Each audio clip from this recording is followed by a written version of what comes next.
வணக்கம். மாரியப்பன் வானிலை அறிக்கை 2026 ஜூன் மாதம் 9ஆம் தேதி செவ்வாய்க்கிழமை. வானிலை அறிக்கை. வானிலை அமைப்பு: கோவா அருகே தொடர்ந்து வளிமண்டல சுழற்சி நிலை கொண்டுள்ளது. அதே வழியில் ஆந்திராவில் தொடர்ந்து வளிமண்டல சுழற்சி நிலை கொண்டுள்ளது. வங்கக்கடலை ஒட்டி இந்த வளிமண்டல சுழற்சி தொடர்ந்து வங்கக்கடலில் இறங்கி மேலும் வளிமண்டல சுழற்சியோடு ஒன்றிணைந்து சற்று தீவிரமடைந்து மேற்கு வங்கத்தில் தரையேறி இமயமலை ஒட்டி மேற்கு நோக்கி பயணிக்கும் என்றும் எதிர்பார்க்கப்படுகிறது. இதன் காரணமாக தென்மேற்கு பருவமழையில் வருகிற நாட்களில் சற்று தீவிரமடைந்து மீண்டும் சற்று தொய்வு ஏற்படும். தென்மேற்கு பருவமழையில் மீண்டும் வருகிற நாட்களில் ஜூன் 17ஆம் தேதிக்கு பிறகு படிப்படியாக மேலும் தீவிரமடையும் என்றும் எதிர்பார்க்கப்படுகிறது. ஆனால் முழுமையாக தொய்வு ஏற்படாது. மேற்கு தொடர்ச்சி மலை, கேரளா, கர்நாடகா இந்த இடங்களுக்கெல்லாம் மழைப்பொழிவு மாலை நேரங்களில் சற்று தீவிரமாக இருக்கும். அதேவேளை மேற்கு தொடர்ச்சி மலை ஒட்டியுள்ள மாவட்டங்களுக்கு முன்னர் வந்து சாரல் மழை கிடைக்கும். அதேவேளை வெப்பச்சலன மழை வருகிற நாட்களில் தீவிரமடையும். இப்போதைக்கு சற்று பரப்பில் குறைந்த இடங்களே மழை கிடைத்தாலும் ஜூன் 11, 12, 13 தேதிகளில் தமிழகத்தில் காற்று பகுதியை தவிர்த்து பெரும்பாலான இடங்களில் கனமழையாக கிடைக்க வாய்ப்புள்ளது. அதுவில் கூடுதலான இடங்களிலும் மழைப்பொழிவு கிடைக்க வாய்ப்புள்ளது. ஜூன் 13ஆம் தேதிக்கு பிறகு மீண்டும் வெப்பச்சலன படிப்படியாக சற்று தீவிரம் குறைந்து வெப்பச்சலன அங்கங்கே தமிழகத்தில் இருந்து கொண்டு இருக்கும் என்றும் எதிர்பார்க்கப்படுகிறது. காற்றுப்பகுதிக்கு வெப்பச்சலன முன்னேறி வர வாய்ப்பில்லை. ஆனால் காற்றுப்பகுதியை தவிர்த்து மற்ற இடங்களில் மழை கிடைத்தாலும் தென்மேற்கு பருவமழை முன்னேறி வந்து சாரல் மழை கிடைக்க வாய்ப்புள்ளது. காற்றுப்பகுதிக்கு இன்று ஜூன் மாதம் 9ஆம் தேதி செவ்வாய்க்கிழமையை பொறுத்தவரை இன்று தமிழகத்தில் மேற்கு தொடர்ச்சி மலை ஒட்டியுள்ள மாவட்டங்கள் முன்னேறி வந்த சாரல் மழை கிடைக்கும். ஆனால் உள்பகுதியை பொறுத்தவரை நேற்று வெப்பச்சலன மழை அங்கே கிடைக்கும் என்றும் எதிர்பார்த்த நிலையில் நேற்று வெப்பச்சலன மழை பெரிய அளவில் எங்குமே பதிவாக வாய்ப்பில்லை. சென்னையில் மட்டுமே ஒரு 2 இடங்களில் மட்டுமே லேசான மழைப்பொழிவு கிடைத்துள்ளது. மேலும் பெரிய அளவில் வெப்பச்சலன மழை நேற்று பதிவாக வாய்ப்பில்லை. இன்றும் பரப்பில் குறைந்த இடங்களே வெப்பச்சலன மழை கிடைக்கும். அதுவேளை நேற்று தென்மேற்கு பருவமழை மேற்கு தொடர்ச்சி மலை ஒட்டியுள்ள மாவட்டங்களுக்கு முன்னேறி வந்து சாரல் மழை சற்று கூடுதலான பரப்பிலே மழை கிடைத்துள்ளது. அதிலும் கன்னியாகுமரி, திருநெல்வேலி, தென்காசி மேற்கு பகுதி, மேலும் தேனி, கோயம்புத்தூர், நீலகிரி இந்த இடங்களெல்லாம் தென்மேற்கு பருவமழை முன்னேறி வந்து ஒரு பரவலான மழைப்பொழிவாக கொடுத்துள்ளது. இன்றும் ஒரு பரவலான மழைப்பொழிவு தென்மேற்கு பருவமழை கிடைக்க வாய்ப்புள்ளது. மேற்கு தொடர்ச்சி மலை ஒட்டியுள்ள மாவட்டங்களுக்கு இன்று கன்னியாகுமரி மாவட்டத்தை பொறுத்தவரை கன்னியாகுமரி மாவட்டத்தில் இன்று மேற்கு பகுதி ஒரு பரவலான மழைப்பொழிவு கிடைத்தாலும் கிழக்கு பகுதி முன்னேறி வந்து சாரல் மழை, மிதமான மழை கிடைக்க வாய்ப்புள்ளது. கன்னியாகுமரி மாவட்டத்தை பொறுத்தவரை எப்போது வேணுனாலும் மழை கிடைக்க வாய்ப்புள்ளது. ஆனால் மேற்கு பகுதி மட்டுமே கனமழை பதிவாக வாய்ப்புள்ளது. கிழக்கு பகுதி மிதமான முதல் சற்று கனமழை வரை முன்னேறி வந்து மழை கிடைக்க வாய்ப்புள்ளது. கன்னியாகுமரி மாவட்டத்தை பொறுத்தவரை திருநெல்வேலி மாவட்டத்தை பொறுத்தவரை பெரும்பாலும் மேற்கு தொடர்ச்சி மலைகளில் கனமழை கிடைக்கும் என்றும் எதிர்பார்க்கப்படுகிறது. அதேவேளை கிழக்கே சற்று முன்னேறி வந்து சாரல் மழை கிடைக்க வாய்ப்புள்ளது. அம்பை சுற்று வட்டாரங்கள், பாபநாசம் சுற்று வட்டாரங்களாம் சாரல் மழை கிடைக்க வாய்ப்புள்ளது. திருநெல்வேலி மாநகரம் வரை எட்டி பிடித்து லேசான சாரல் அல்லது தூறல் மட்டும் கிடைக்க வாய்ப்புள்ளது. கிழக்கு பகுதியை பொறுத்தவரை பெரிய அளவில் மழை கிடைக்க வாய்ப்பு இல்லை. தூத்துக்குடி மாவட்டத்தை பொறுத்தவரை தூத்துக்குடி மாவட்டத்தில் இன்றும் பெரிய அளவில் மழை கிடைக்க வாய்ப்பில்லை. கடந்த நாட்களில் வெப்பச்சலன மழை ஓரிரு இடங்கள் கிடைக்கும் மட்டும் எதிர்பார்த்த நிலையை பெரிய அளவில் வெப்பச்சலனம் கிடைக்க வாய்ப்பில்லை. இன்றும் அதேபோல காற்றின் மிக அதிகரித்து காணப்படும் என்பதால் பெரிய அளவில் மழை கிடைக்க வாய்ப்பில்லை. தூத்துக்குடி மாவட்டத்தை பொறுத்தவரை தென்காசி மாவட்டத்தை பொறுத்தவரை தென்காசி மாவட்டத்தில் இன்றும் மேற்கு தொடர்ச்சி மலைகள் கனமழை கிடைக்க வாய்ப்புள்ளது. அதேபோல் தென்காசிக்கெல்லாம் லேசான சாரல் மழை, மிதமான மழையாக கிடைக்க வாய்ப்புள்ளது. அதுவில் சற்று கிழக்கே முன்னேறி வந்து லேசான சாரல் தூறல் மட்டுமே கிடைக்க வாய்ப்புள்ளது. பெரிய அளவில் அதாவது தென்மேற்கு பருவமழை வங்கக்கடலில் இப்போதைக்கு தீவிர நிகழ்வு எதுவுமே இல்லை என்பதால் தென்மேற்கு பருவமழை சற்று மேற்கு தொடர்ச்சி மலை ஒட்டியுள்ள மாவட்டங்கள் குறைவான பரப்பிலே மழை கிடைக்கும். அதாவது வங்கக்கடலில் ஒரு நிகழ்வு தீவிரமாக இருந்திருந்தால் ஒரு போர்ட்ஸாக சாரல் மலை உள் மாவட்டங்கள் வரை முன்னேறி வரும். ஆனால் வங்கக்கடலில் எந்த நிகழ்வும் இல்லை என்பதால் சற்று குறைவான பரப்பிலே தென்மேற்கு பருவமழை முன்னேறி வருகிறது. பெரும்பாலும் சுரண்டை, ஆலங்குளம், சங்கரன் கோவில் வரை எட்டி பிடித்து லேசான சாரல் தூறல் மட்டுமே கிடைக்குமே தவிர பெரிய அளவில் மழை கொடுக்க வாய்ப்பில்லை. தென்காசி மாவட்டத்தை பொறுத்தவரை அதே வழியில் தேனி மாவட்டத்தை பொறுத்தவரை இன்று தேனி மாவட்டத்தில் முழுவதுமே சாரல் மழை கிடைக்கும் என்றும் எதிர்பார்க்கப்படுகிறது. மேற்கு தொடர்ச்சி மலைகளுக்கான மழையாகவும் தேனி, பெரியகுளம், ஆண்டிப்பட்டி ஊசலம்பட்டி வரை எட்டி பிடித்த சாரல் மழை கிடைக்கும் என்றும் எதிர்பார்க்கப்படுகிறது. அதை தேனி மாவட்டத்தை பொறுத்தவரை கோயம்புத்தூர் மாவட்டத்தை பொறுத்தவரை கோயம்புத்தூர் மாவட்டத்தில் மேற்கு தொடர்ச்சி மலைகள் கனமழையாக கிடைக்க வைப்பது. அது வெளியில் பொள்ளாச்சி சுற்று வட்டாரங்கள் உடுமலைப்பேட்டை சுற்று வட்டாரங்களுக்கும் முன்னேறி வந்து சாரல் மழை மட்டுமே கிடைக்க வைப்பது. பெரிய அளவில் மழை கொடுக்க வாய்ப்பில்லை. எப்போது வேணாலும் முன்னேறி வந்து சாரல் மழை கிடைக்க வாய்ப்பில்லை. தாராபுரத்துக்கு மாலை நேரத்தில் லேசான சாரல் அல்லது தூறல் மட்டுமே கிடைக்க வாய்ப்பது. பெரிய அளவில் தென்மேற்கு பருவமழை முன்னேறி வர வாய்ப்பில்லை. அதுபோல் இன்று மதுரை மாவட்டத்தை பொறுத்தவரை மதுரை மாவட்டத்தில் பெரும்பாலும் வடக்கு பகுதி மட்டுமே ஓரிரு இடங்களில் மழை கிடைக்கும் மற்றும் எதிர்பார்க்கப்படுகிறது. பெரும்பாலும் சோழவந்தான், வாடிப்பட்டி, மேலும் அலங்காநல்லூர் இந்த இடங்களுக்கு மட்டுமே ஓரிரு இடங்கள் மழை கிடைக்கும் என்றும் எதிர்பார்க்கப்படுகிறது. பெரிய அளவில் மழை கிடைக்க வாய்ப்பில்லை. அதுவில் ராமநாதபுரம், புதுக்கோட்டை, சிவகங்கை இந்த இடங்களில் ஓரிரு இடங்களில் வெப்பச்சலமை கிடைக்கும் என்றும் எதிர்பார்க்கப்படுகிறது. காற்றின் வேகம் சற்று அதிகரித்தே காணப்படும். ஆனால் ஓரிரு இடங்கள் மட்டுமே சற்று பரப்பில் குறைந்த இடங்களில் மழை கிடைக்கும் என்றும் எதிர்பார்க்கப்படுகிறது. அதே வழியில்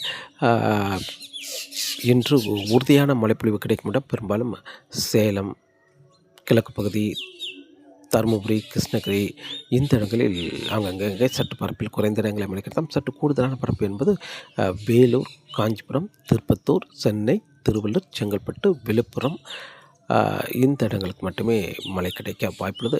அதற்கு தெற்கு பகுதி ஓரிரு இடங்கள் மழை கிடைக்கும் என்றும் எதிர்பார்க்கப்படுகிறது. பெரும்பாலும் புதுச்சேரி, கடலூர், திருவண்ணாமலை, கும்பகோணம், நெய்வேலி மயிலாடுதுறை இந்த இடங்களில் ஓரிரு இடங்கள் மழை கிடைக்கும் என்றும் எதிர்பார்க்கப்படுகிறது. அதுவில் டெல்டா மாவட்டங்களுக்கு காற்றின் வேகம் அதிகரித்து காணப்படும் என்பதால் பெரிய அளவில் மழை கிடைக்க வாய்ப்பில்லை. மயிலாடுதுறை அதற்கு வடக்கு பகுதி படிப்படியாக அங்கங்கே மழை கிடைத்தாலும் சென்னை சுற்றியுள்ள மாவட்டங்களுக்கு சற்று கூடுதலான பரப்பில் மழை கிடைக்கும் என்றும் எதிர்பார்க்கப்படுகிறது. அதேவேளை நீலகிரிக்கும் என்று ஒரு பரவலான மழைப்பொழிவு கிடைக்க வாய்ப்புள்ளது. அதே வழியில்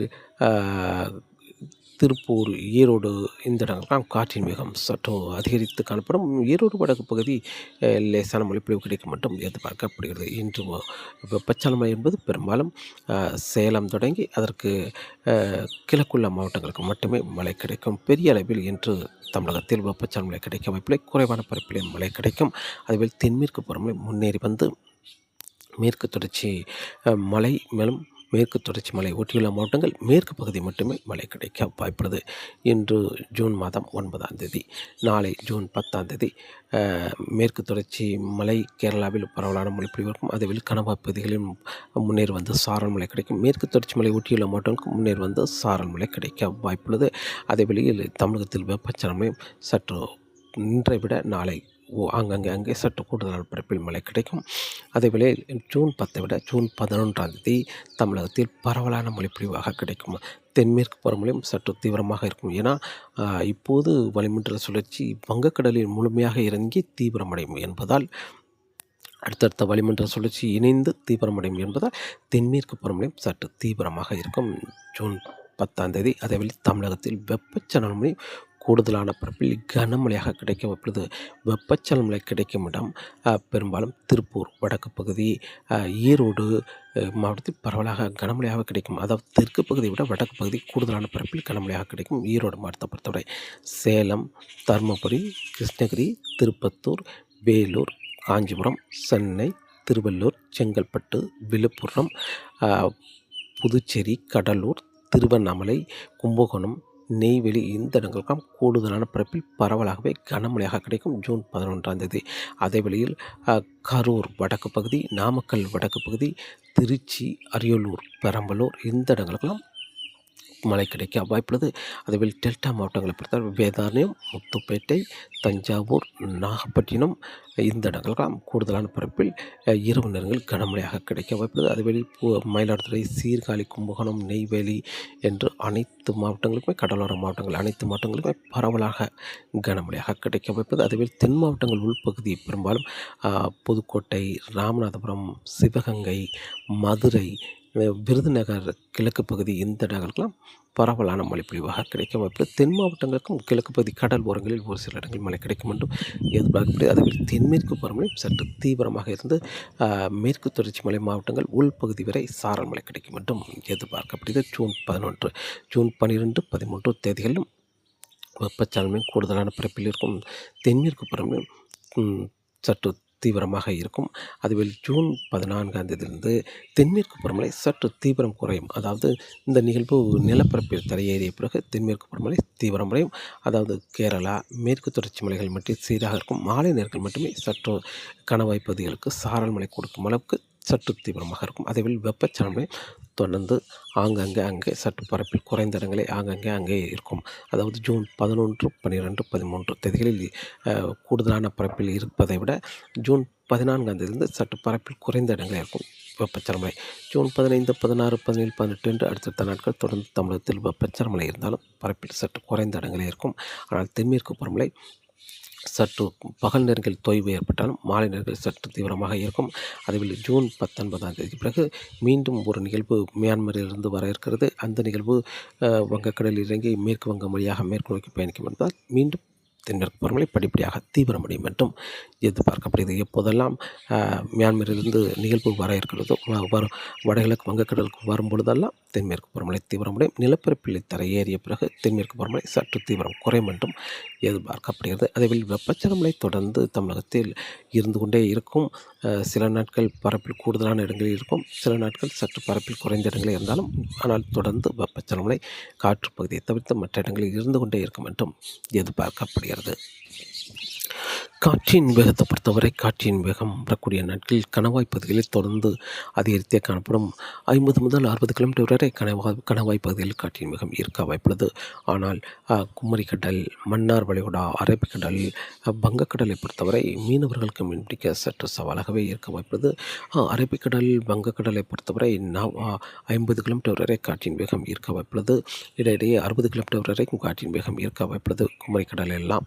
ஆனால் மன்னார் வளைகுடாவை பொறுத்தவரை 50 முதல் 60 கிலோமீட்டர் வரை காற்றின் வேகம் இருந்தாலும் மாலை நேரங்களில் 65 கிலோமீட்டர் வரை காற்றின் வேகம் இருக்க வாய்ப்புள்ளது. ஆனால் வங்கக்கடலை பொறுத்தவரை 50 கிலோமீட்டர் வரை காற்றின் வேகம் இருந்தாலும் இடையிடையே 60 கிலோமீட்டர் வரை மாலை நேரங்களில் காற்றின் வேகம் இருக்க வாய்ப்புள்ளது. மீனவர்களுக்கு மீன்பிடிக்க மாலை நேரங்களில் சற்று சவாலாக இருக்கும் என்றும் எதிர்பார்க்கப்படுகிறது. அதேவேளை மன்னார் வளைகுடாவை பொறுத்தவரை குமரிக்கடல் காற்று முழுமையாக மன்னார் வளைகுடாவில் நுழையும் என்பதால் மன்னார் வளைகுடாவில் காற்றின் எப்போதும் இருந்தாலும் காற்றின் வேகம் அதிகரித்தே காணப்படும். மீனவர்களுக்கு மீன்பிடிக்க வரும் நாட்கள் சற்று சவாலாகவே இருக்கும் என்றும் எதிர்பார்க்கப்படுகிறது. தொடர்ந்து வானிலை அறிக்கையோடு இணைந்திருங்கள். மீண்டும் சந்திப்போம். அதேவேளையில் வெயிலை பொறுத்தவரை இப்போதைக்கு இன்று ஜூன் 9, நாளை ஜூன் 10 2 நாட்கள் மட்டுமே இந்த சென்னை சுற்றியுள்ள மாவட்டங்களுக்கு வெயில் 37 டிகிரி செல்சியஸ் வரை வெயில் இருக்கும். அதன் பிறகு ஜூன் 11ஆம் தேதியிலிருந்து வெயிலின் தாக்கம் சற்று குறையும் என்றும் எதிர்பார்க்கப்படுகிறது. 35 டிகிரி 34 டிகிரியாக குறைந்துவிடும் என்றும் எதிர்பார்க்கப்படுகிறது. தொடர்ந்து வானிலை அறிக்கையோடு இணைந்திருங்கள். மீண்டும் சந்திப்போம். நன்றி, வணக்கம்.